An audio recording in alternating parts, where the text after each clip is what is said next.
Mimi nataka nigusie tu sehemu ambayo inasema haki sawa kwa wote mapema ipasavyo.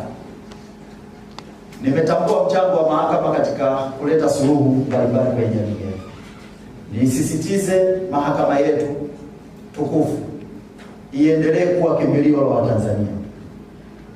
Si tu kwa kutoa haki, lakini haki pia kuonekana kwamba inatolewa. Haki ikionekana inatolewa, itajenga imani na matumaini makubwa ya wananchi kuendelea kuamini kwamba mahakama ni chombo ambacho kinapaswa kukimbiliwa na wananchi wote.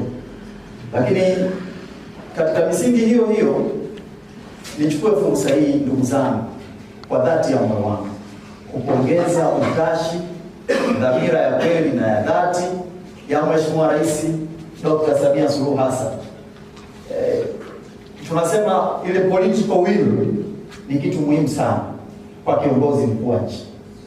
Tunaweza tukawa na sheria nyingi za nchi, tukawa na katiba, hata tukapata katiba mpya, lakini kama hatuna kinara anayesimamia utawala bora na sheria, hizi sheria zetu zote zinaweza zisiwe na maana yoyote.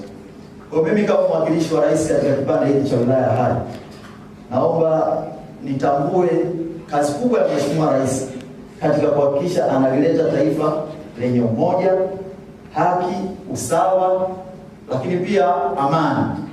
Mheshimiwa Rais alipoingia madarakani, aliingia kwa mujibu wa katiba ya Jamhuri ya Muungano wa Tanzania mwaka 2021. Lakini zile hatua zake zilionyesha kwamba ni muumini wa utawala bora wa katiba na sheria. Unaweza ukapata picha katika mazingira aliyoingia, lakini kuna tume muhimu sana ziliundwa ambazo zimekuja kutafsiri vitu ambavyo tumekuwa navyo kwa miaka mingi sana, lakini kutafsiri kwa vitendo. Leo tunapozungumza, Mheshimiwa Rais aliunda tume ya haki jinai, tume ambayo sasa hivi imetufanya ofisi ya mwendesha mashtaka, ofisi ya TAKUKURU, ofisi ya mpelelezi, na zinafanya kazi kwa haraka kuhakikisha haziwezi kwenda kwako bila ya kuwa na ushahidi uliojitosheleza. Miaka ya nyuma ungeweza kukuta kesi nyingi, leo tunapewa, tumesoma kwenye takwimu, kesi na watu mpaka mtu akifikia maamuzi ya kupelekwa mahakamani, ujue taratibu zote za kisheria